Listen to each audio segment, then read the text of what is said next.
Arratsaldeon guztioi, eta bagera eta buktegiren izenean ongi etorri eta mila esker etortzeagatik. Gaur, Eider Rodriguezen urtebetetze festa argitaratu dugu buktegin. Edizioa elebiduna da, euskaraz eta ingelesez. Azala Ramon Zabalegik prestatu du, eta bideo elkarrizketa eta audio bat ere eskaintzen dizkizuegu buktegi.eusen. Bilduman 3 ipuin daude, urtebetetze festa bera, kapitalismoa eta 3. oparia. Eta gaur, dakizuen bezala, Leire Palaziozek urtebetetze festa irakurriko digu 3 zatitan. Etenalietan Eiderri galdera batzuk egingo dizkiot, eta bukaeran zuen txanda izango da galderak egiteko. Beraz, galderak prestatu mesedez. Eider, Leirek ekin baino lehen zerbait esan nahi duzu? Ipuina aurkeztu nahi diguzu edo besterik gabe hasiko gera? Besterik gabe hasiko nintzateke, mila esker etortzagatik baukazute adore pixka bat, egiten duen eguraldi zoragarriarekin hemen sartzeko. Beraz, oso eskertuta nagoela, ez dutola... Bagoaz. Izadik, kirolen bat egin behar lukela esan zidan irakasleak kurtso amaierako bileran. Barruan duen indarra ezagutu, beste jende mota batekin egon, harreman berriak egin, autonomia. Horrelakoak eta gehiago esan zituen irakasleak urtero legez. Harritu plantak egin nituen, baina banekien. Bere gainean egoteko itura neukan, onena hori zela uste nuen, edo behar bada ez nekien, ez nengoen seguru. Hainbeste desio izan nuen umeaz ahalik eta gehien gozatzea. Aurretik ez nuen ez ezer, ez inor luza zaindu, eta ematen zuena baino komplikatuagoa zen. Maitatzea baino askoz zailagoa. Asteburuak, oporrak, gure egunak, unitate didaktikoen segida bat balitz bezala antolatzera ohituta nengoen. Azken urtean, ordea, nekatu egin nengoen, eta agian horregatik, gure arteko harremana okertzen hasi zen. Uda hartan, Piragoa ikastaro batean apuntatu nuen bere borondatearen kontra. Klub atariraino laguntzen nuen, eta bukatzean itultzen nintzen bila. 2 ordu haietan, egin nahi behar nituzken gauza guztietan pentsatzeak itolarria sortzen zidan. Askatasuna beharrean, tristura eta ezinegona sentitzen nituen. Izadi han utzi, aparkatu eta Santiago osoko kafetegi batera joaten hasi nintzen. Han, egunkaria irakurriko nuen aspaldiko partez, edo besterik gabe te bat hartuko nuen eguzkipean. Baina ezin izaten nion eutzi eta ibaira itzultzen nintzen. Banku batean eserita egoten nintzen uretara begira. Piraguetan zeuden 10 aurren artetik nirearen bila. Beti zegoen taldetik aparte, salbuespenik gabe. Naiz eta ez nekien benetan ala zen, edo nire irudipena zen. Besteetan, bidegorrira joan eta gehiegi urrutiratzeko beldurrez, atzera aurrera ibiltzen nintzen. Ordura arte, ez nuen bazterrura ezagutzen. Ezkerrean, etxe txuri gorri txikiak, parean fabrikak, eta eskuinean Irungo etxe horratzak. Baina ingurua bakean utzi, eta errekari bakarrik erreparatuz gero, leku basati bat da aurrean daukasuna. Behin eta berriz joan, eta behin eta berriz gauzak sentitzeko moduko leku bat. Nonbait entzuna nuen, aintzina, mugimenduan zegoen urari begira jartzeko gomendatzen zietela triste zeuden emakumei. Mugimendu hark, barruko sentipen txarrak askatuko zizkielakoan. Nola nahi den ere, espero gabeko nabardurak aurkitu nizkion errekari. Padura usaina eta lupetzaren misterioa deskubritu nituen.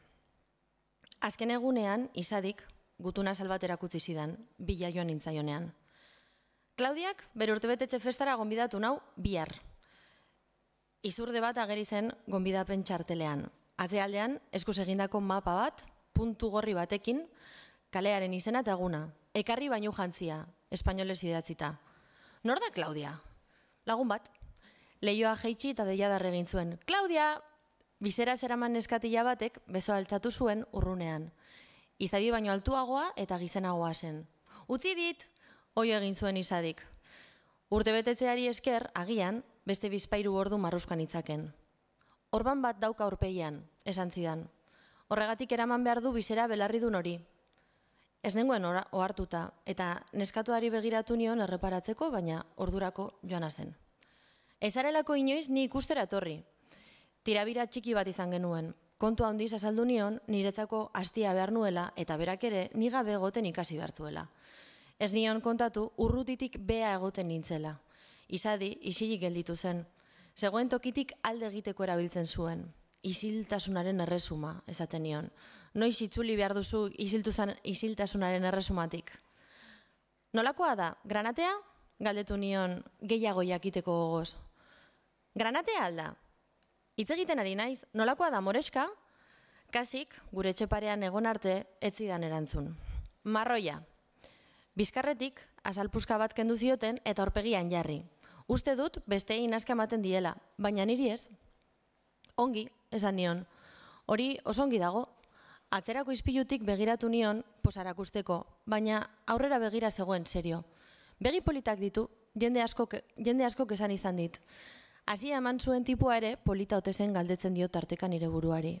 Jende ederrak horrelako gauzak egiten ote dituen. Jende ederra baino, jende berezia ez ote den horrelako gauzak egiten dituena.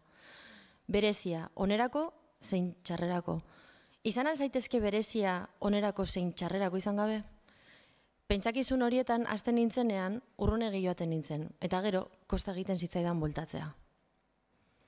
Izadik, ez zion etxean egindako zerbait bakarrik oparitu nahi. Nire irizpideen kontra, soil lunaren egunerokoa erosiko genion, elkarrekin bizkotxo bat prestatzearen truke. Ongi iruditzen alzaizu? Berdin zait, esan zian Izadik. Baina nik egin nahi nuen, biok batera sortutako zerbait. Polita iruditzen zitzaidan horrelako aukerak aprobetxatzea. Izadik tratua onartu zuen, astoratuta zegoen. Besteen etxeak ikustea maite zuen gehien eta Klaudiarena nolakoa ote zen espekulatzen aritu zen.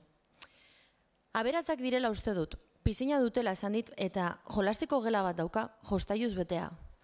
Gela asko izateak esan nahi du lan asko egin behar dela horiek ordaintzeko eta lan asko egin behar izateak esan nahi du elkarrekin egoteko denbora gutxi dutela.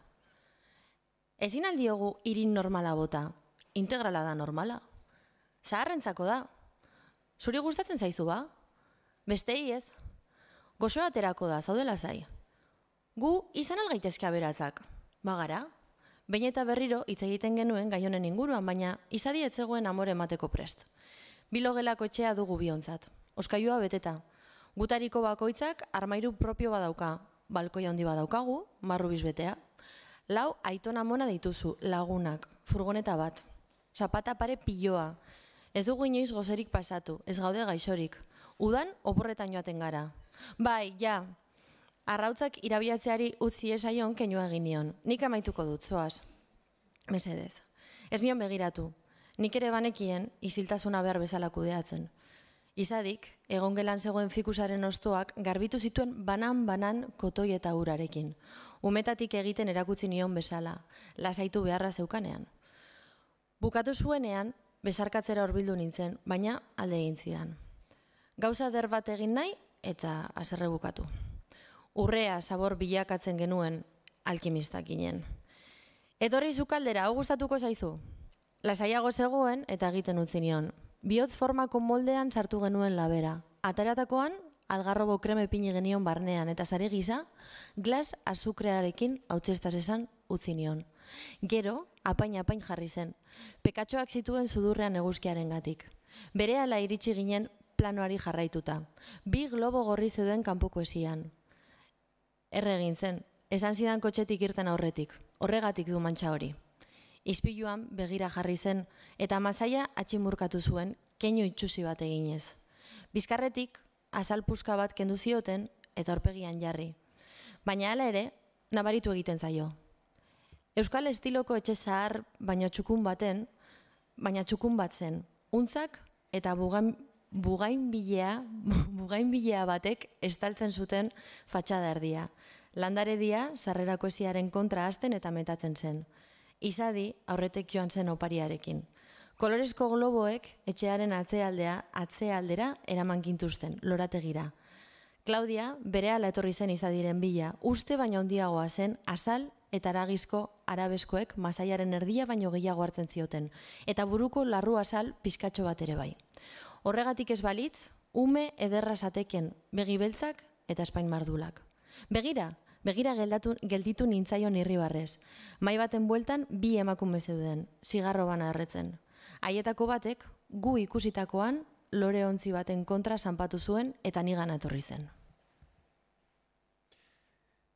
Orduan galdera batzuk Eiderrentzat. Ipuinaren hasiaz zer izan zen? Nola hasi zinen ipuin hau idazten? Idazten baino gehiago, gogoratzen dut nola hasi nintzen ipuin hau pentsatzen. Eta izan zen, behin kotxean nindoan eta Euskadi Irratian entzun nuen Bilbon, etxe batek su hartu zuela, etxe zar batek, gainera jakinaren gainean zegoen udala, eta zegoen nola aurrez bazetorren, ez? Horrelako zerbait gerta ziteken arrisku hori, ez? Edo susmoa, edo beldurra, baino ez omen zuten ezer egin hori konpontzeko. Eta, su hartu zuen, familia guztiak hartu zuen su, eta entzunen hori oso larri zegoela familia osoa, ez? Oso, ez zirela erredura harinak, baizik eta oso sakonak, ez? Eta, irudia etorri zitzaidan, ez? Ikusi nuen, etorkizuna, familia horren etorkizuna zer izan ziteken, ez? Su hartutako familia baten etorkizuna, ez? Eta uste dut hori izan zela ipuin honen ernamuina, uste dut ez hori izan zen, naiz eta gero ez daukan inolako zer ikusirik fikzio honekin, ez? Su hartu zuen familia ura eta ipuin honetako familiak ez daukate antzik ulertu nuenez, baina pixka bat hori, ez? Komatxo artean monstro bilakatutako familia oso bat, ez? Imaginatu nuen munduan horrelako asko ongo direla, ez? Neko istripu arrunta dalako, ez? Etxe batek su hartzea, ez? Eta pentsatu nuen, bai, ikusi ditu dela erretako personak, maiz, kalean, baina ez duela inoiz ikusi familia osorik, baina...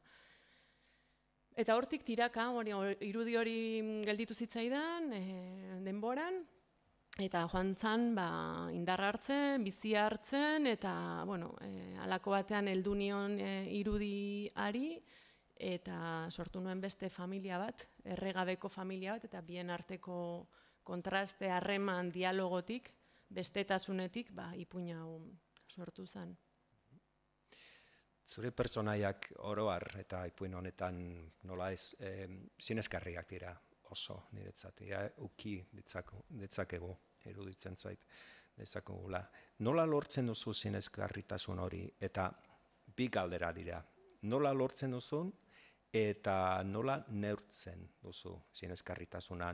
Noiz eta nola dakizun sinesgarria dela pertsonaia bat.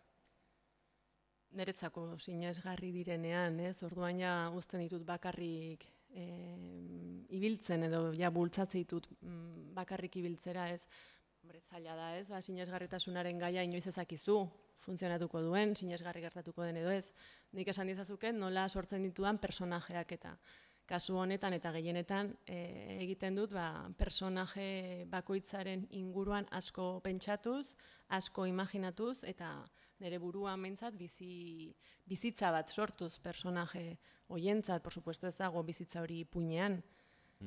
Ez, baina niretzako familiarrak bilakatzen dira, matiz asko hartzen dituzte, nolabait ere sortzen dut, lagun imaginarioa sortu daiteken bezala, personaje hauetako bakoitza, batzuk bestea baino gehiago, baina bilakatzen dira, ez, lagun imaginario modu batean, ez, eta orduan, saiatzen naiz, alik eta ertz gehien ematen, alik eta geruza gehien ematen, saiatzen naiz eta etortzen da, ere bakarrik, ez, eta ikusten duanean, badukatela nolabaiteko bizitza edo taupada, orduan bai jartzen ditut harremanetan, eta hasten naiz beraiei buruz idazten, baina lehenago, ez. Beraz, pertsonaia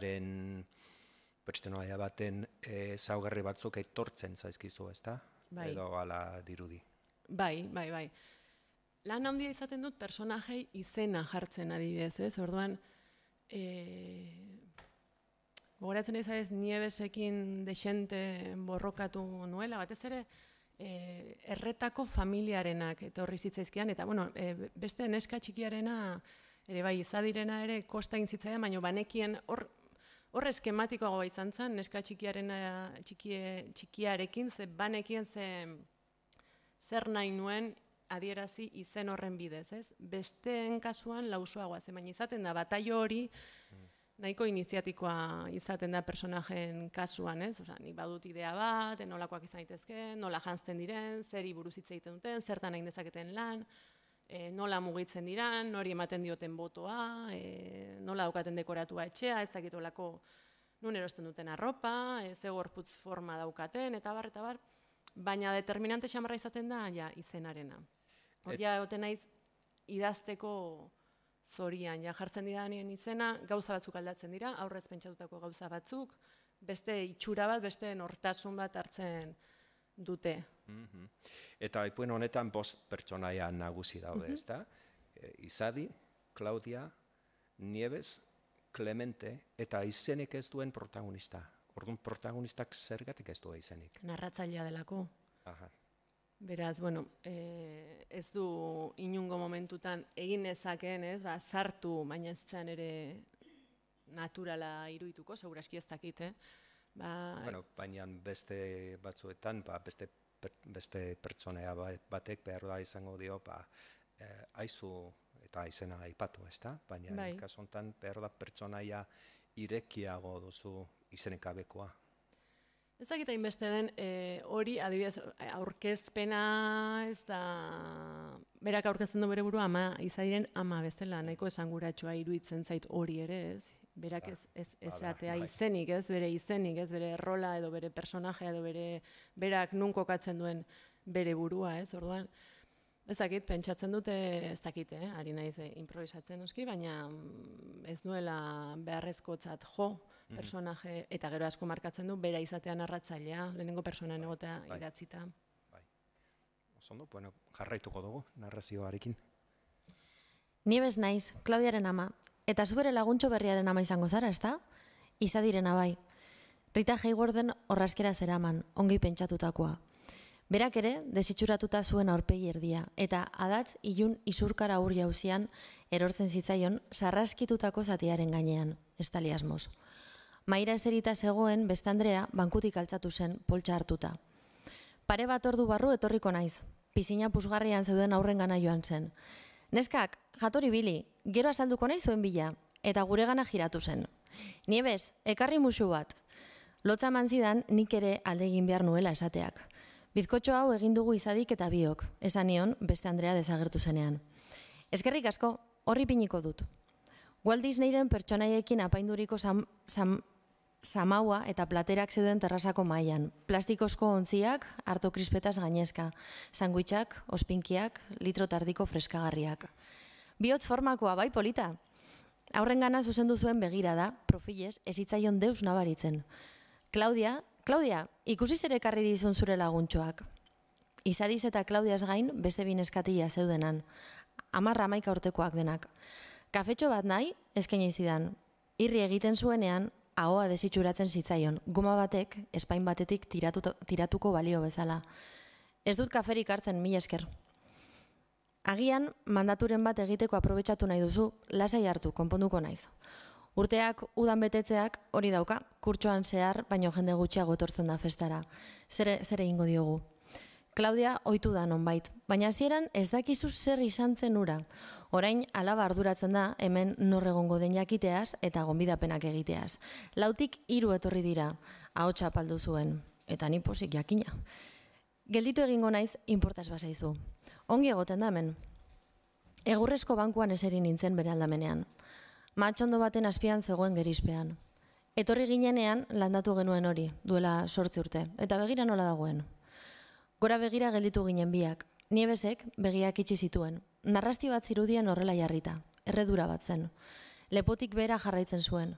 Begiak itxi nituen nik ere. Eta hala egon ginen Nievesek asperen bat egin zuen arte. Senarrat ematu zen, baina berak egin zuen egitura hori lau esolarekin. Logroñoko herri txiki batekoa da, umetan Bilbora joandakoa eta etxeko patioan horrelako bat omen zeukaten. Bilbotiko natorri ginenean jarri zuen, eta begira urte gutxitan nolakoa egin den. Esan zuen, dilinda egiten zuten mahatsak mulkoei begira. Arrazoi duzu, ongi egoten da hemen. Nik ez daukat eskurik, landare dendan gogorrenak erosten ditut beti, itxurari apenas begiratu gabe. Nik ere ez, pentsa, arreta eskatzen dute, fedea eta konfiantza. Batzuk bakean utzi behar dira, zenbat eta kasu gutxiago orduan eta ederrago. Azkazan luzeen artean, tipulin bat hartu eta oratu egin zuen. Gora begira gelditu ginen berriro ere. Mahatxondoaren adarrak gorriak ziren, eta dola garraiatzen zutela zirudien. Enbor eskaz eta espaldu hartatik hainbeste bizitza atera zitekenik. Ederki pasatzen ari dira, esan nion piszinarant giraturik. Aurrekin ondoen, zurea ere, alaba bakarralda. Bai, orduan jakingo dozu zertaz ari naizen, eta begiak itxi zituen. Aurrak, toaietan bilduta eseri ziren maira. Izadi, ezurreta sal, dardarkari zen, Espainiaku belduta. Arto krispetak erakutsi zizkidan, eta jateko baimena eman nion, okazio berezi batzen. Alegin handia egin behar izan nuen, eskutada bakoitzak gordetzen zuen pozoia ez neurtzeko. Bi aizpek paperezko poltsa bat atera zuten aulki baten azpitik eta Klaudiari eman zioten. Tutu arrosasko gona zuen, pijama bat. Klaudiak berehala jantzi zuen. Oh, bai polita, esan zuen Nievesek. Klaudiak gonatxoa atondu zuen, eta besoak altzatu zituen baleteko figura bat itxuratuz, eta bere ardatzaren inguruan jiratuz. Groteskoa iruditu zitzaidan. Erantzi zuenean, masail bilakatutako bizkar txatala ikusi uste izan nion. Izadik ere bere oparia eman zion. Zabaldu zuenean, bezarkada batean estutu zuen Klaudiak. Soi Luna! Izadi gorritu egin zen. Bere besoak Klaudiaren bizkarretik gore igotzen ikusi nituen, guztiz pausatu gabe. Klaudiak Izadiren ama zirudien, naiz eta hilabete batzuk zaharragoa soilik izan. Krema eman, ez dirudi, baina guzki honek erre egiten du, esan zien Nievesek aurrei krema pote bat jaurtiz. Eta lasterka alde egin aurretik Klaudiari heldu zion. Nievesek txorrotada bat jarri zion eskuetan, eta honek gorputz osoan zabaldu zuen. Amaitu zuenean, Nievesek aurpegian zabaldu zion atz txikerraz leunki erreduraren gainean bi geruza jarriz. Klaudiak begiratu egin zidan, ni ere begira nengoen jakiteko. Irribarre egin nion. Dena ongi dago, mundua perfektua da, superfektua zara adierazi nahian. Arnasa bota zuen. Gortina moduan erabiltzen zuen hile serloa belarriatzean ipini eta krema ipini zuen Nievesek, geruza lodiago bat jarriz erreta zuen aurpegiaren erdian. Orduan ere, ez nuen egiten ari zenetik begirada apartatu, ez nuen nahi gaizki sentizedin. Bukatutakoan, hilea belarriatzetik askatu eta estilo handiarekin bota zuen aurpegia gainera. Irribarre egin zidan. Beko hortzoia ikusten zitzaion irribarre egitean. Sobera gelditu zitzaion krema belaunburuetan zabaldu eta zigarro bat piztu zuen. Kontu zibili behar dugu ditxososko azal honekin demonio, esan zuen. Nongoak zarete, galdetu nion. Dagoeneko ez dakit. Hendaia ez da toki txarra berriro hasteko, esan nion. Hala esaten dute, esan zuen berak.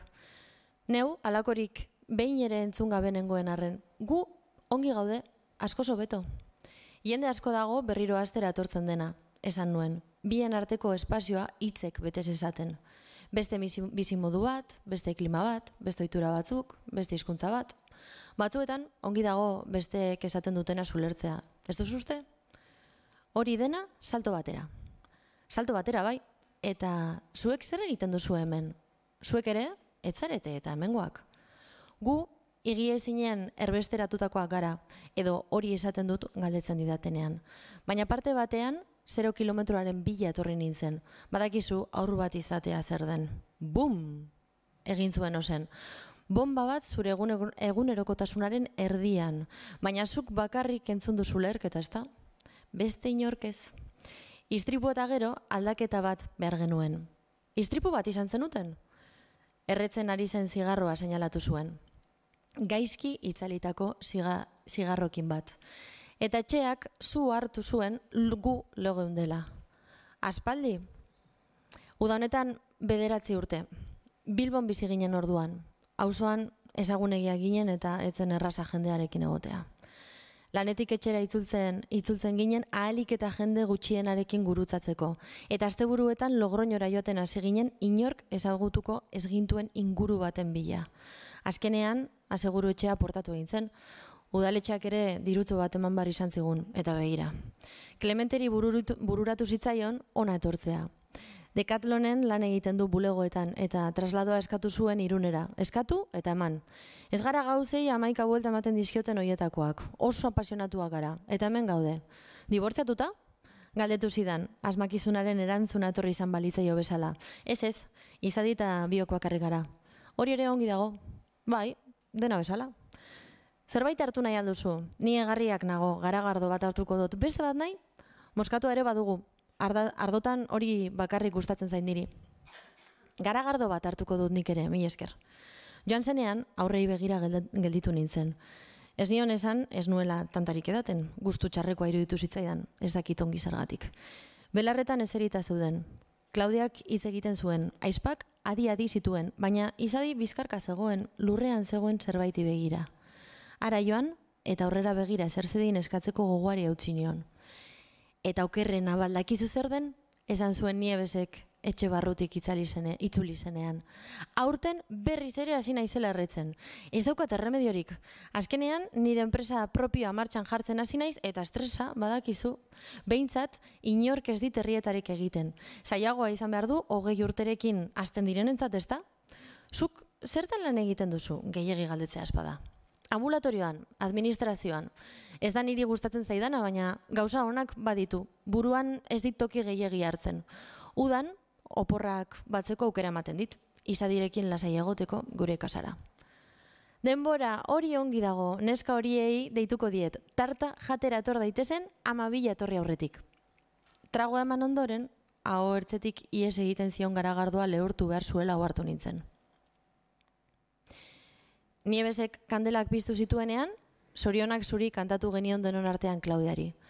Izadik, Espainiak mugitzen zituen, baina hotxik atera gabe. Zabelistuna falta balitzaio bezala.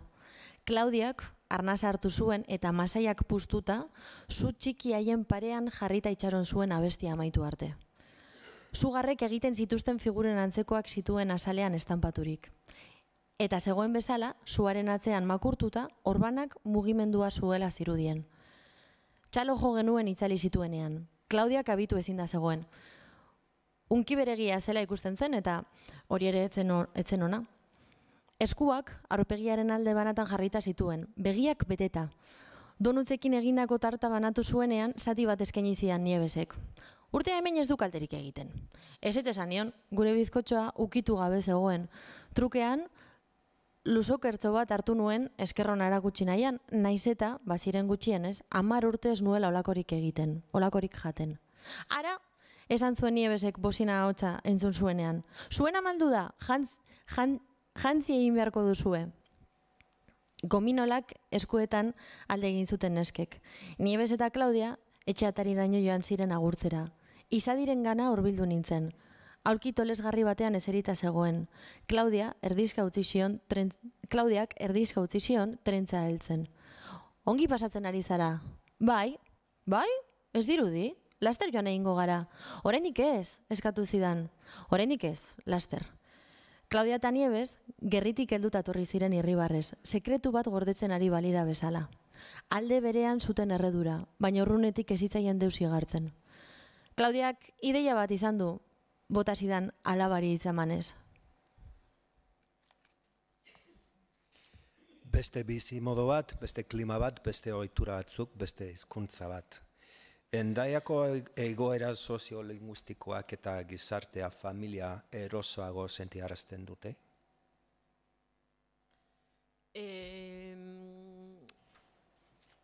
Bai, nik uste dut, Endaiak baduela gaitasuna,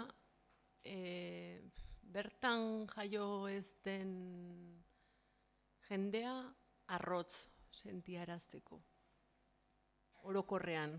Eta arroztasunerako, badu, nahiko herri arrotza iruditzen zait, eta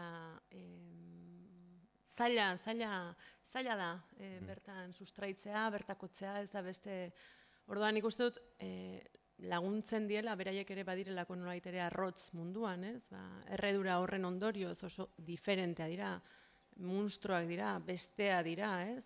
Eta arrotz sentitu nahi dute, familiakidek edo. Arrotz sentitu nahi dute ez, uste dut, badela toki bat, nun arrotz gehiago dagoenez, edo arrotz sentitzen den jende gehiago dagoenez, zure arroztasuna era pixka bat leundu egiten da. Ez, uste dut badagoela hortik ere, beraientzat Frantzian daude, beraientzat Nieves Clemente eta Klaudiarentzat, Izadi eta Beramarentzat Euskal Herrian daude. Orduan, zein da beraien zubi hizkuntza, ipuina jakina euskeraz idatzita dago, baina dialogoa ez da euskeraz, ez? Errealitatean ez litzateke euskeraz izango, gaztelaniaz litzateke, ez? Hor, nolaiteko zubi hori egiten duten, ez zaion inolako aipamenik egiten horri ez, baina ez nuke esango arrotzago sentitzen direnik, baizik eta arrotz gehiagoren artean sentitzen direla. Konpainia dute, orduan ez da. Bai, uste dut, baietz, badagoela hortik zerbait. Ondo. Bi emakumeen artean konfiantza sortzen da Nievesek protagonistari zutea erena kontatzen dionean. Eta horri esker, hau da, protagonistaren ulertze horren poderioz, irakurleok ere Nievesengan empatia gehiago sentitzen dugu, baita protagonistarengan ere. Nola erabaki zenun geruz horiek erabiltzea? Bazenekian konfiantza hori, hau da, Nieves protagonista eta irakurleen artekoa sortuko zenuela, kate edo geruz kategoria erabiliz? Ez dakit, zergatik galdetzen, nolait ere ipuinak aurrera egin dezan galdetu egin behar dio. Izadiren amak zer gertatu den, ez? Nolabait ere uste dut ikusten dela, ni behintzat hori islatzen saiatu naiz, diferente den horrek, monstro dan horrek, zatar dan horrek sortzen diola lilura, eta iguina ere bai, ez? Lilura eta iguinaren artean, ez? Eta uste dut, diferenteek, itxusiek, arrotzek hori sor diezaguketela, edo sortzen digutela askotan, orduan. Hor gelditu zaitezke, geruza hortan gelditu zaitezke, baina beste ipuin bat litzateke, beste historia bat kontatzeko ipuin bat litzateke. Kasu honetan, urrats bat aurrerago joaten da, ez? Edo bai, urrats bat aurrerago joaten da, eta desmontatu egiten du bai lilura eta bai iguina. Eta errukia, ez? Agian errukitik pasatzen da lehenago, ez? Azkenean kontatzen duenean, ze gertatu zen, eta berak natural xamar hitz egiten du bereaz, eta besteak ja, iguin hori beste zerbait transformatzen du, eta baita erruki hori ere. Hor da burrukan. Hori da, 3. zatian entzungo duguna, ez da? Ipuina haratago goten dela.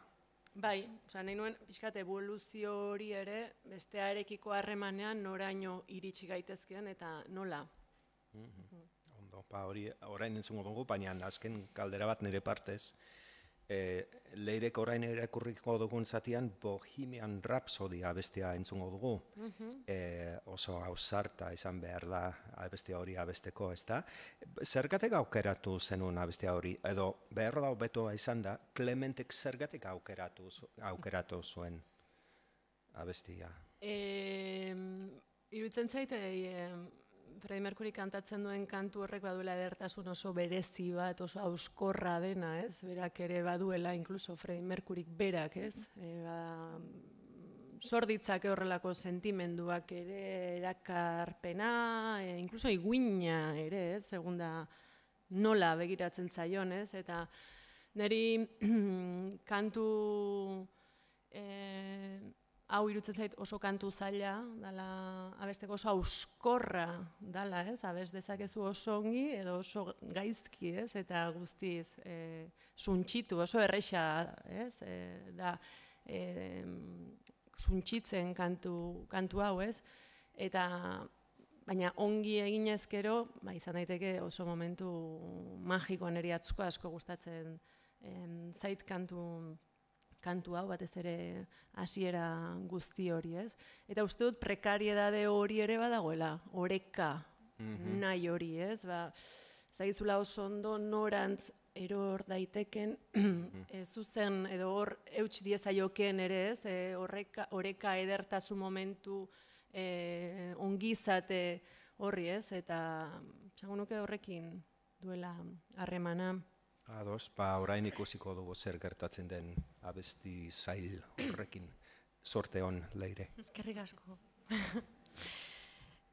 Gelditu zaitezkete afaltzen, ilusio handia egiten dit. Gelditu mesedez, esan zuen Klaudiak, lurrean belauniko eskuak otoitz egiteko maneran eman da.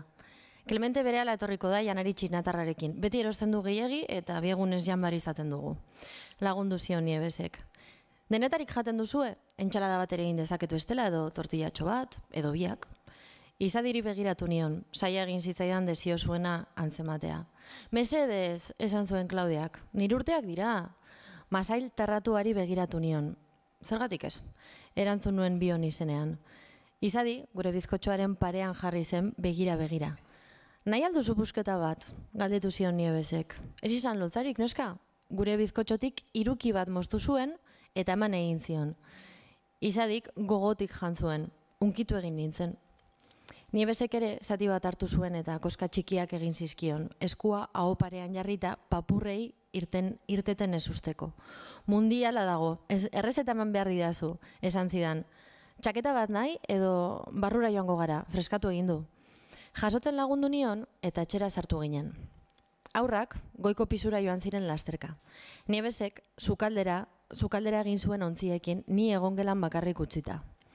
Gauzez beteta zegoen, altzari klasiko ilunak sumitzeskoekin nahaztuta. Koloretako kusinak, landareak. Behin-behineko zirudien ordena arraro bat zen, baina txukun eta garbi zegoen. Maitxoaren gainean lau mando zeuden tapete baten gainean. Traste elektroniko ugarien argitxo gorriak ikusitezken non nahi. Eleitxurako sofa batek hartzen zuen espazio gehien. Hormari itxatxitako telebizterraldoi baten parean jarrita. Beko zuaren zuloan, panpinak. Gainean, marmolesko egian, nonbaiteko subenirra zen maskorrekin egindako sagu bat. Eta ondoan, oinak kiskalita zituen metalesko kristo gurutziltzatu bat. Egongelara itzuli zenean, baztertu egin nuen begirada. Nortzak jotzen, galdetu nion sofatzean zegoen Yamaha teklatua seinalatuz. Klaudiak eta biok pixka bat, esan zuen Nievesek, baina benetako artista Clemente da. Lehen eskuarekin iragan urrun bat irudikatu zuen zutearen aurretikoa, ulertu uste izan nuenez. Talde batean jotzen zuen. Oso ongi kantatzen du, baina orain etxekoentzat bakarrik egiten du. Pena da. Sofan eseri ginen. Sandaliak kendu zituen eta eroso eseri zen. Nik ere gauza bera egin nuen. Goiko pisuan, batetik bestera zebiltzan aurren urratsak entzuten ziren. Lasaigarria zen. Den aldatuko duen unea pentsatu nuen. Zua zauden eta zure alaba zuk nahi zenuken ura bilakatzen den unea. Orduan, kristalesko maitxoaren gainean, beraien argazki bat zegoela ikusi nuen, hirurena. Zaila zen ez begiratzea. Ezer oso sentitu nintzen, naiz eta Nievesek ohituta egon behar zuen. Areago, agian plan baten baitakoa zen guztia. Eskuetan hartu eta niri erakutsi aurretik, kristal gainean putz egin eta soineko muturrarekin garbitu zuen. Hau da, gelditzen zaigun argazki bakarrenetakoa. Estudioko argazkia zen, lurrean eserita zeuden, oinutsik eta zuriz jantzita. Nievesek soineko udati arraz eraman, begizta bat eskotean, garaiezina zirudien irribarrea. Mediterraneotar edertasuna zuen, aragitsua, erraza. Gizona ez nuen horrelakoa irudikatzen. Eguzkiak beltzarandutako azala zuen, kopeta zabala, gainetik soiltzen hasitako ilea konpentsatzeko bezala melenatxo duin bat. Alkondararen iruzpalau botoi zabalik, galtza barrenak tolesetan jasoak.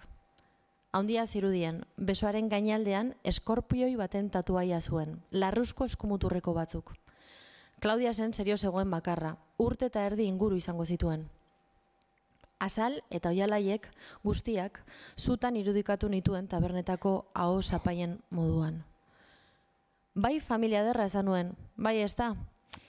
Beregana jiratu zuen argazkia eta begira gelditu zitzaion. Horrelakoa ginen. Pelikula bat ikusten ari ginen senarra eta biok eta loak hartu gintun sofan. Mirari bat izan zen bizirik irtetea eta Klaudia, berea bai miraria, fondoko gelan egiten zuen lo. nire senarrak atera zuen, ilezko errezelari eragin zion koket. Nik ikusi nuen sugarren artean pasatzen eta bueltan etortzen. Manta batean bilduta zuela umea, zutan biak. Nabardurak niretzat gordeko ditut, sinetzi esadazu hobetorrela. Klaudia behintzat, ez da esertaz gogoratuko. Zorionez ez, dena galdu genuen, etxea, arropak, argazkiak, oroitzapenak, Klementek eta biok elkarri idatzitako gutunak, asko idatzi izan diogu elkarri, soldaduzka garaitik hasita, pentsa. Soldaduzkatik etorri zenean, Ingalaterrara joan zen ingelesa ikastera. Orain, edozein ume mokok egiten du hori, baina garai hartan ez. 17 urtetatik elkarrekin pentsa, dena galduta. Ez dakizu zer den hori, dena galtzea, dena. Eta begira orain, esan nion, zer zen oso ongi esnekien zerbait adierazi nahian. Begira orain, bai estatu zuen berak konforme. Oraindik amez gaiztoak izaten ditut egongelan geneuzkan gasasko gortinekin. Haizeak arrotzen ditu eta etxe barruran sartzen dira. Han daude, flotatzen, fantasmak diruditen hiriburu gainean, ni sofan nagoen bitartean. Batzuetan, telebistari begira. Besteetan, aurra aldamenean lo daukadala eta kolpetik zutan daude. Orduan, esnatu egiten naiz. Begiak zabaldu zituen eta tente jarri zen sofan. Isiltzera noa, niri ez zait eta besteen ametsak entzutea gustatzen. Seko aspertzen nau. Zuri?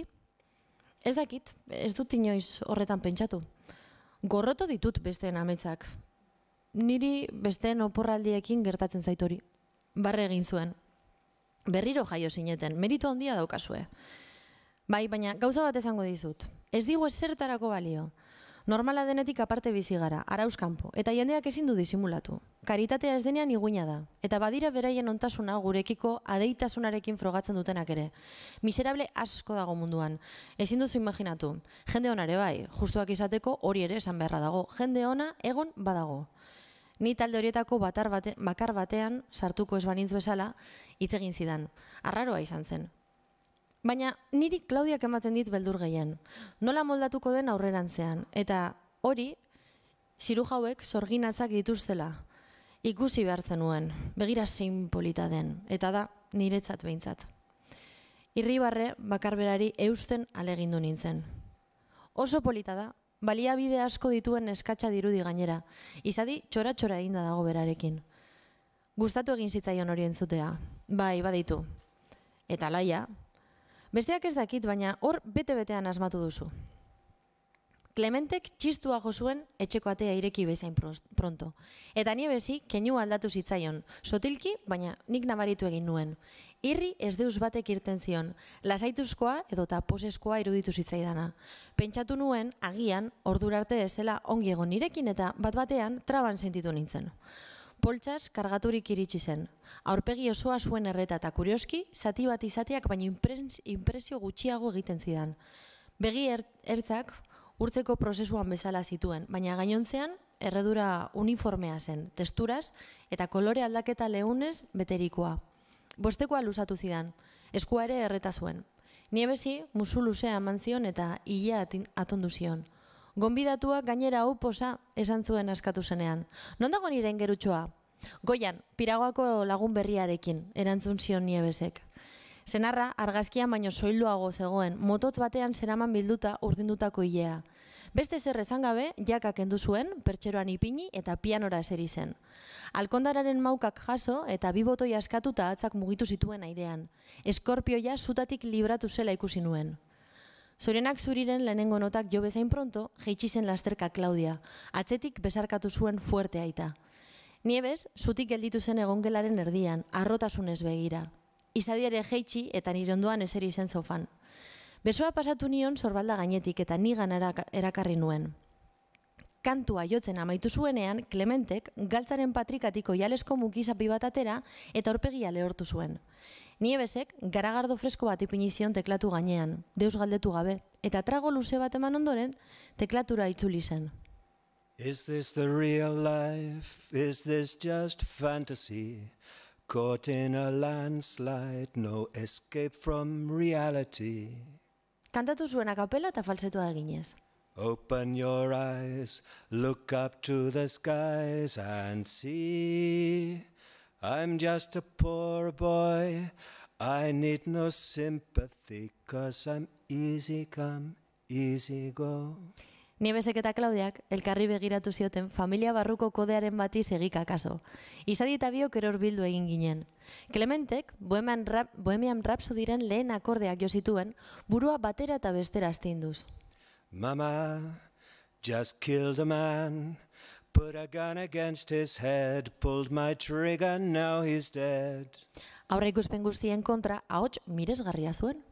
Mama, life had just begun, but now I've gone and thrown it all away. Lehenengo apaldiaren ondoren, gugana jiratu zuen burua irribarren ekatu batekin. Ordurako, beringuruan geunden denok, sofaren kontra bermatuta. Ama bakoitza bere alabarekin dantza txikian, isilik. Hain izaten ari zen auskorra eta derra uneura. Bukatu zuenean, bertan egon zen eserita momentu batez, guri bizkarra emanda, geldirik. Gu ere, alaxe gelditu ginen, mugitu ezin da. Giratu zenean, gaztetuta ikusi nuen, denok geunden gaztetuta eta arinduta. Garagardoa bukatu zuen. Niebes, zigarro bat erretzera irten zen terrazara. Etorri nahi baduzu, esan zidan lehenago. Ez, ongi nago hemen, erantzun nion. Gero, Clementeren gana giratu nintzen. Zuk ez alduzu erretzen? Bade retro, esan zidan. Oinetakoa erortzen utzi eta txankletak jarri bitartean. Garagardoa nahi beste, whiskyren bat ere tarteka, baina tabakoa. Zoaz, hiri Europarretara, benetako Europara, Parisera, Bruselara edo Bartzelonara, ea zenbat erretzaile ikusten duzunan. Herrialde azpiegituratuetan ordea, bai, saldoka. Diskurtso hura behin baino gehiagotan errepikatu izanaren traza hartu nion, berak ere aspertuta zirudien bere hitzekin. Tripa sorriak ditut, esan zuen, tonu aldatuz eta sabela ukituz. Eta zuek neskak, gero, zimiko egin zion Izadiri gerrian. Ume honek bizikleta batek baino haragi gutxiago dauka eta ez dizute jaten ematen ala? Izadik eskapo egin zion, edukazioa galdu gabe, eta Klaudiaren atzetik igo zen goiko pisura. Ahotxe ederra duzu, ezan nion Clementeri. Harrituta geratu naiz, egia esateko. Ez zuen espero, Esan zidan, ez zenuen espero, Esan zidan posik. Eta begira geratu zitzaidan, nik nahi baino luzeago. Ederra eta berezia. Irrik arkaia egin zuen, ederra eta berezia errepikatuz. Begiradari eutsi nion, serio, benetan ari nintzela jakin bar zuen, garrantzitsua zen niretzat. Lastima eskonduta zaudela, bestela zure eskontzan kantatuko nuken. Ez nago eskonduta. Ez zaitez haserretu, esan zidan eskua luzatuz. Ez dago haserretzeko motiborik. Ez dut nire burua serio hartzen, hobeto doakit horrela. Eskuleuna zuen atz lodiarekin eskugaina lastandu nion ahal izan genuen luzeen. Niebes entzun genuenean askatu egin ginen. Ordurako txinatar janari usainak egongela gainditu zuen. Niebes loredun ule batekin sartu zen eta egongelako maitxoaren gainean zabaldu zuen. Gero, han jarri zituen poltsetatik ateratako ontziak eta sofako kusinekin inguratu zuen maila. Konturatu nintzen, Clementeren etorrerarekin txikitu egin zela. Auspoa galdu izan balu bezala. Hala ere, ez irudien, ez triste, ez haserre, lasai baizik. Klaudia eta Izadi arduratu ziren estalkiak kentzeaz, eta era guztietako jaki likatsuak agerian usteaz. Clementek moskatua ekarri zuen. Lurrean eseri ginen denok, gu sardeskekin, haiek txinatar makillatzoekin. Niebesek begi bat kliskatu zidan topagin aurretik. Gantxo batekin jaso zuen hilea, erredura agerian utzita. Berpiztuta zirudien berriro ere. Urte askoan, Politori, esan zion Clementek Klaudiari. Begiak beteta zituen, baina baita Niebesek ere. Klaudiak atzpuntak musukatu zituen eta putze eginez bidali zizkien musuak gurasoei. Oso harro gaude zutaz, esan zion Niebesek, eta musu bat bidali zion airean. Izadi, platerera begira zegoen. Kokotxetik heldu nion burua altxaz esan, masaia lastandu nion. Jatekoa esen espero bezain dramatikoa izan. Postrerako gure bizkotxo atera zuten eta denek ospatu zuten. Familiako bat gehiago sentitu nintzen, ongi pasatu genuen. Uste dut, beraiek ere ongi pasatu zutela. Agurtzerakoan, besarkatu egin nituen, mila esker benetan, bihotza ukitu nuen. Eskerrak zuei esan zuen Niebesek. Eta segi jotzen, zoragarria izan da, esan nion Clementeri. Ilia datz bat belarriatzean jarri zidan naturaltasunez. Niebesek begiak itxi zituen, onarpen adieraziz bezala. Ez iraino etorri ziren. Clementek gerritik heltzen zion Niebesi, eta honek bere sorbalda gainean jarri zuen burua. Etzen promesik egon inoren partetik. Kopilotuaren aulkian esertzeko eskatu nion izadiri. Eskutik emanda egin genuen bidea. Arratsalde luze hartan oso berezia zen zerbait aurkitu uste izan nuen. Hondartzan maskorrak biltzen sentitu izan dudan liluraren pareko zerbait. Eta eutsi egin nahi izan nion, eskapo egin ez ezan. Betiko nire barruan bizi zedin. Aurkikuntza gunetik apartatu ahala, poliki, lilura desegingo zela jakin arren. Mila esker.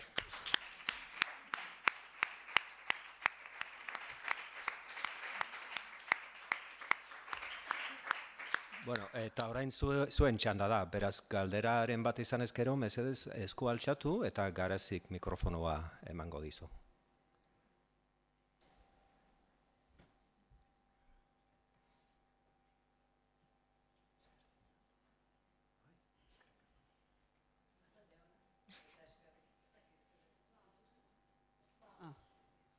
Atzalde honetan eskerrik asko 300 edo 400 Freddie Mercury barne. Asko gustatu zait ekimena, niretzat desberdina izan da.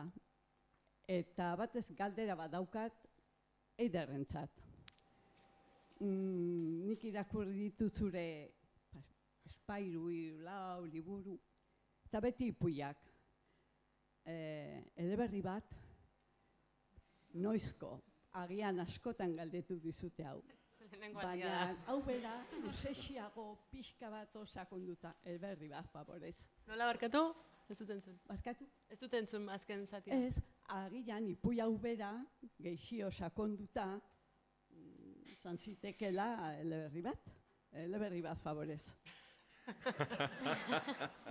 Noizko nahi duzu. Galdera baino eskaera, ez da? Ikustut, horrelako ipui bat, azkenean edozein fikziok badu ere, ezakit, tortzen zaite burura, oreka mantentzeko jolas horiek, ez, nun jartzen duzun pieza bat abestea, eta ezakit zer, eta bat kendu ezkero erortzen diren, eta horrelako forma arraroa gelditzen den, ez da, nik uste ipuinek bereziki daukatela hori, ez, eta piezek, ongi edo gaizki nolabaiteko, politak izan edo itxusiak izan, baina nolabaiteko horreka ematen diotela osotasunari eta zait iruditzen edozein ipuinetatik atera daitekenik novela bat, ez behintzat hau kontatzeko, beste zerbait kontatzeko abia puntua izan daiteke, baina zait iruditzen denik luzatu eta laburtzea bezain ala balitz, hobe, baina ez zait iruditzen, baina, eta ez dakit nobelarik etorriko den ere. Sentitzen dut, decepzionatu bazaitut, baina. Itxaron beharko dugu, ez da? Ez dakit.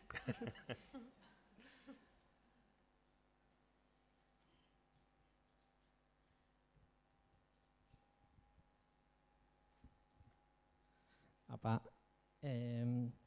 fikziotik izanik, ez fikziotik ere desente duela ematen du. Alegia, ez dakit zure biziaren berri, baino zenbat du Eiderretik honek. Susmatzen dut ama bazarela. Ez pazina ama izango uste alduzu bururatuko litzaizukela ipuin hau idaztea, eta bide nabar ere hemendik txibatu diate Hendaian bizi zarela baita ere. Ez pazina ama izango eta ez pazina Hendaian biziko fikzioa dela kontutan izanik, fikzio hau sortuko zenuenik uste alduzu?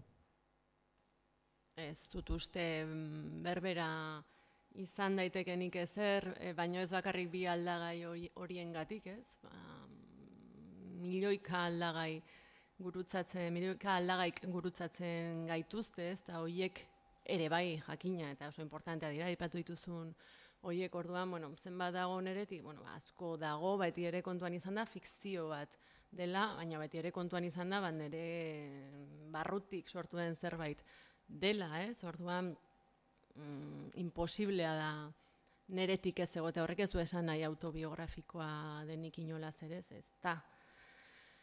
Baina bai, aldagai bat aldatzen duzun bakoitzean, hori, hau bera idatzi zamanu urte bete lehenago edo urte bete ondoren edo endaian beharrean Hernanin, ere diferentea litzateke, eta udan idatzi partez, idatzen un bezala, idatzi zamanu negu betean, ere bai, eta idatzi, gauza asko gurutzatzen dira, kontrola ezinak direnak, orduan, bai, egia da, endaiak badu indarra ipuin hontan da liburuan ere bai, eta noski han bizi nahi zelako ezagutzen ditut bertako matiz batzuk, biziko ez banintz edo maiz jungo ez banintz ezagutuko ez nituzkenak. Baina, iruditzen zait ipuin hau ere idatzaitekela, kokatu daitekela beste edonun, eta diferentea izango litzateke, baina konta lezake, antzeko zerbait ere, nahi izan ezkero, baina nasia izan naiz.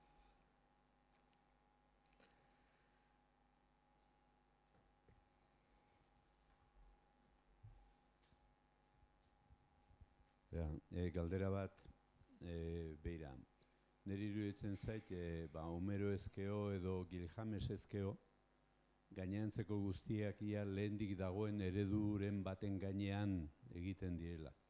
Literatura gehiena idazten da irakurketa baten gainean iruditzen zait. Orduan, hemen galdetu nahi nizuke bi gauza. Batetik, zuretzat ereduak nondik hartu dituzu, hartu baldin badituzu, edo kontziente baldin bazea hartu dezula. Eta gero bigarren galdera da,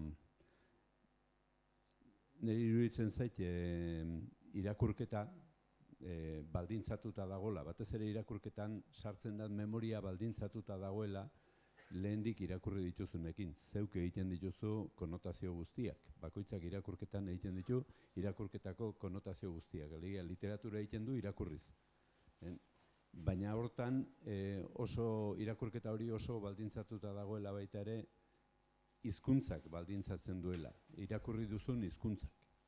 Alegia batzutan konotazio sistemak funtzionatzen duela ondo hizkuntza batean eta beste batean ez. Orduan nahi nuke jakin ia ontarako eredurik euskaraz aurkitu duzun eta bestela ze eredu erabiltzen duzun edo erabili izan duzun ontarako.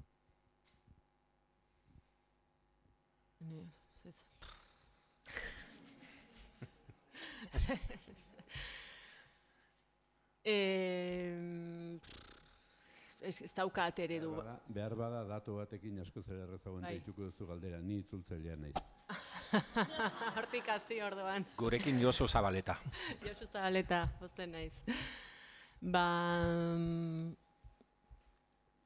Ez dakit, ez dago eredu bat, gauza, aurreko erantzunaren antzeko zerbait erantzun diezazuke, eta aldagai asko daude, referentzia asko daude, Homero irakurri dudan bezala irakurri Stephen King. Nere bizan biak izan dira, adibidez, bi muturra aipatzeagatik oso importante.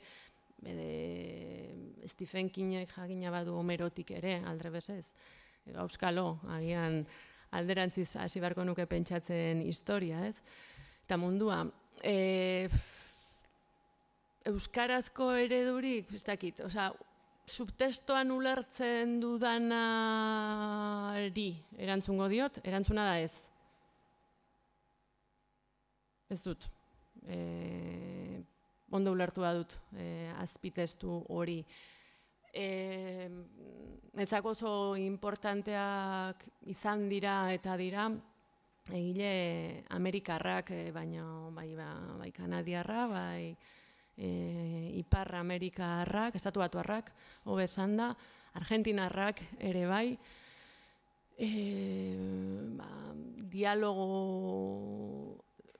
dialogoei dagokionez asko ikasi dut haiengandik edo badira nolabait ere erreferente, ez? Baina asko daude, ez dakit nire literaturgintzarako nolaiteko saltoan ez zeuden hain presente, orain gehiago daude.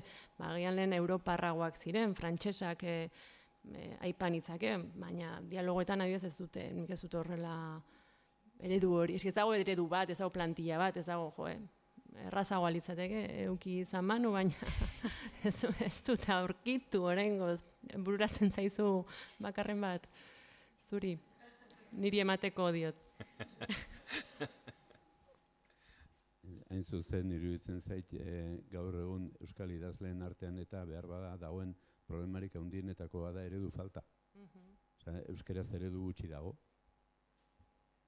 Hizkuntzari lotua diozu edo egitura literarioei? Bia batera dihoaz.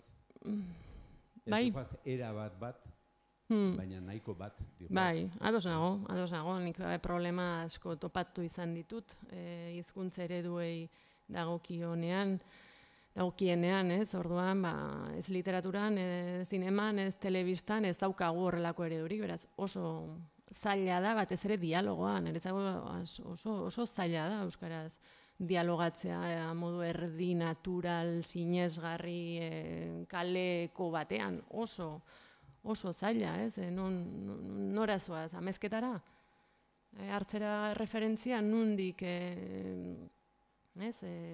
Goenkalen, nundik ateratzen dituzu, ez, literaturan ere oso eskaxak dira, eta egia da hor, itzultzaileek sekulako lana egin duzuela, zorionez, eta hortik ere asko ikasi dugu.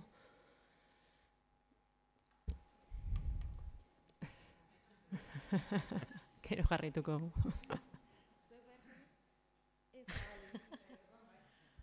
Ez hain zuzen, zuk oraintxe bertan esan duzuna nora joango naiz amezketara, ez joan beharko litzake amezketako bibliotekako liburutara. Zoritxarrez ez? Esan ere, elkarrizketak, literaturako elkarrizketak ez du islatzen kaleko elkarrizketa. Segun ze hizkuntzatan. Hizkuntza batzuetan, bai. Askotan. Baina konbentzioa da, beti.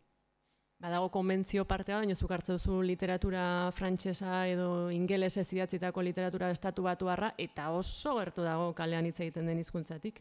Oso gertu dago, guk ez daukagu hori, hor daukagu handicap handi bat, noski gure egoera diglosiko tamalgarri patetiko honen erruz parte handi batean, baina naiz eta egon konbentzio parte bat, amildegi bat dago, euskal literaturako dialogoetako hizkuntzaren eta hemendik kanpora irteten baldin bazara entzute duzun, euskarazko dialogo baten artean. Eta ez dago gaina handia, frantsesez idatzitako literaturako dialogoen, nire iritzia hori da, eta kalean entzun dezakezunaren artean, naiz eta jakina konbentzio bat ere badagoen, eta tratu badago, paktu badago, irakurlearekin hori ere badago. Baina tamalez, iruditzen zait, gurean amildegi bat dagoela. Guri askotan iruditzen zaigu hortan bakarsan barra gehala, baina zoaz Frantzia pasatu eta zoaz Italiara. Italian horik ez dago oraindik. Oraintxe ari da egiten italiano hizkuntza bera. Eta hango novelatan eta agertzen den solasa ez da kaleko solasa, ez da gutxia horik ere. Segun ze literatura motan? Gehien txuenean. Bai, ez dakit, ezin dut hainbeste esanik. Zute ezagutzen.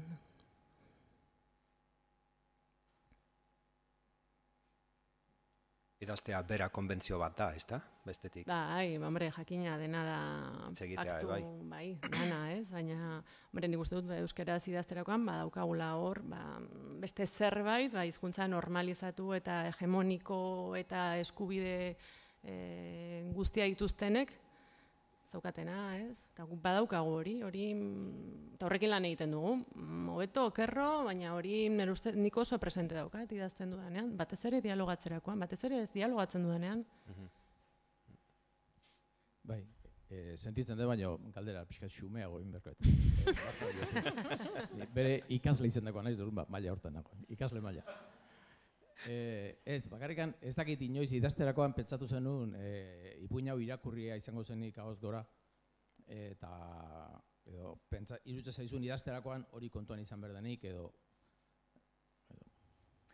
Ez dute hortan pentsatzen, baina egia da zuzenketa prozesuaren parte batean ez dakite ahoz goran irakurtzen dudan, baina bai entzuten saiatzen naizela.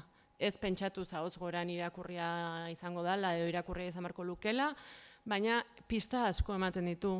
Ahozkoak da bain leireri entzunda ere konturatu naiz, ez da, hemen igual, koma bat, hau fuera, hau ez, pista asko ematen du da pixka bat ispilu batean ikusta bezala, ez, ahoz goran entzutea.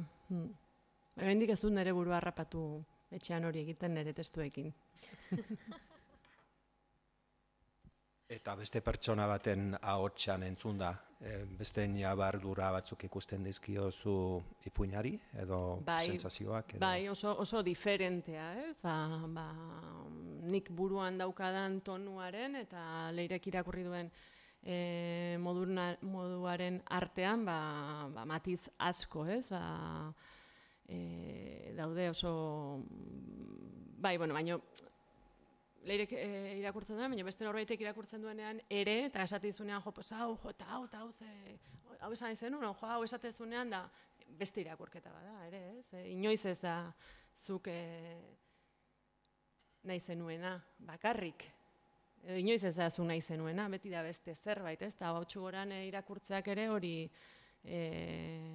ekarri dit, ez? Gogora esan dut, bera, tipa hau da,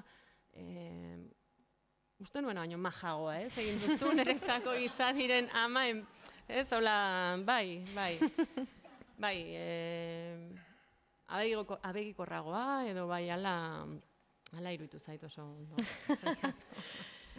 Markatu ez, zerbait ezan bali madezaket, norberak testua idazten duenean, testuaren inguruko informazio guztia dauka. Eta azkenean pertsona horiek bere familiakoak bezalakoa dira, ez? Nonbait, berekin bizi da. Baina zuk hartzen dozunean hori hartzen dozu beste puntu batetik. Ez daukazu testu inguru guzti hori. Ez dago inungo momentutan gainera, horregatik esaten dut, dozein irakurketa da interpretazio bat, ez? Hauts goran irakurtzea ere bada, ez? Oso ondo inoa. Bueno, eta izadik ama ingelestuan ere badu. Hau da, ipuina ingelesez dago, buktegin eta grabatua. Beraz, nabardurak ezberdinak izango da ingelesez.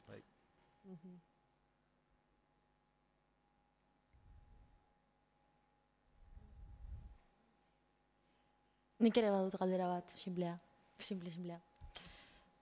Liburu atera zanetik, bihotzan dira, hainbat ipuin daude liburuan, da baina justu irakurri dugu bat, eta hori da itzulita hauena, baina ez dakit idazten dozunean irakurtzeko edo ez dakit testuak utzi behar dituzun denbora bat horiek berriz ere zuzendut argitaratuak diren arte, eta horri igual sentsazioa daukazu, baina behin liburu argitaratzen denean, zein da ez liburu honekin ere geratu zaizun sentsazioa, bi distantzia horietan bizi dozuna.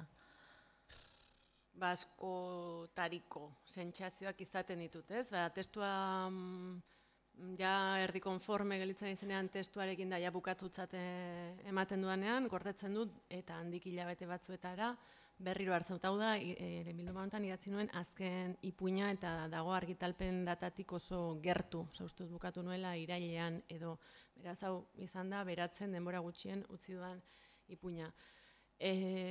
Orain entzun dudanean, espantu pixka bat. Sentitu dut,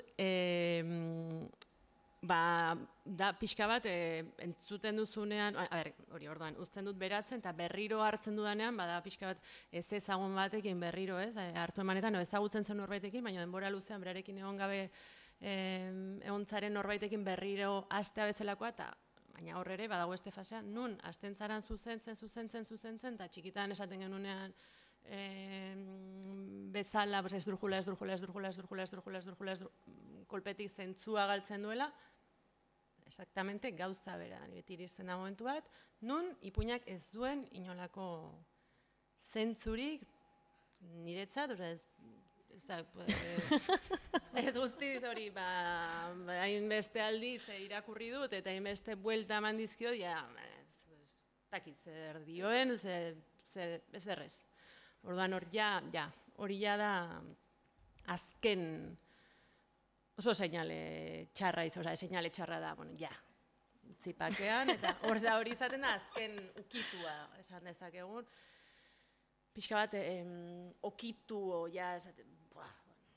okitu arte ukitzen ditut, eta hori ez zait iruditzen ere ona izan daitekenik, eta honietzaio hori gertatu horregatik.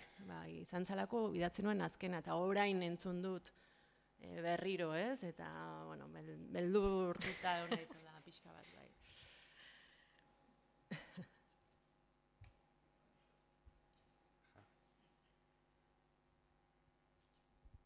Opa, gaixo, arratsaldean. Gaixo, Ramon. Eta, liburu bat atetzen zunean ipuinekin, ordena nola erabakitzen duzu. Nik ezagutzen du gehiago musika mundua, eta adibidez hor, buelta asko ematen zaio horrei, eta egiten die saiak desberdinak, eta frogak, eta ritmoari begira, eta bar. Eta berdin lan antzeko egiten zu. Nik uste dut baietz, azkenean, behiratzen dira gauza asko, ez? Beti ere oreka, ez da gaur zenbat aldiz atera den hitza ez, baina oreka bat, ritmo bat, eman nahian, adibidez hemen gainera nahiko deskonpensatuak dira ipuinak, luzerari daukionez, lehenengo ipuina oso luzea da, eta orduan, Martzune Olena edo azkena, ez?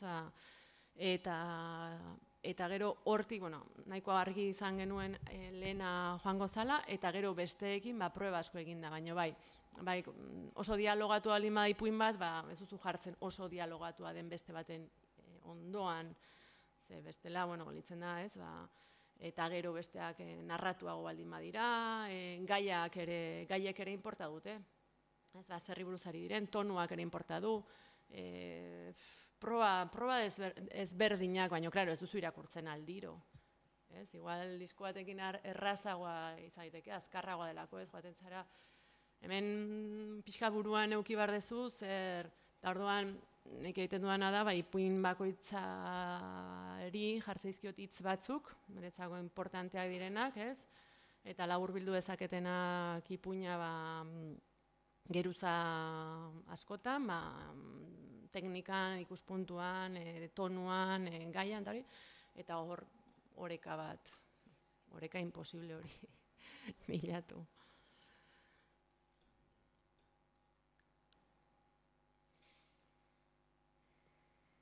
Besterik ez badago?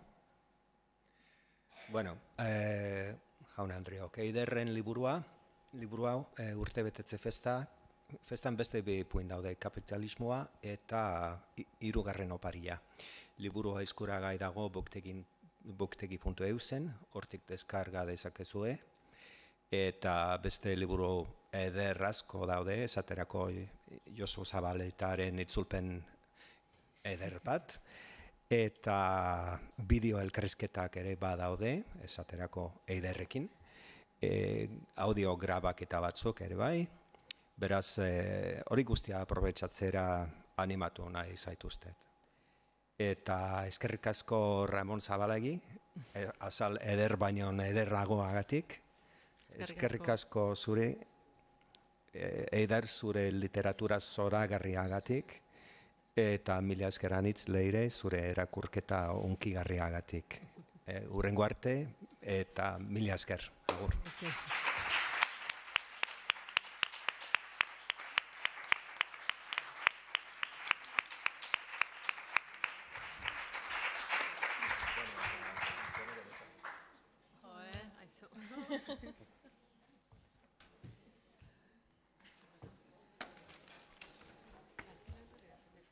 Bai, berrogei pertsona edo, beraz ondo.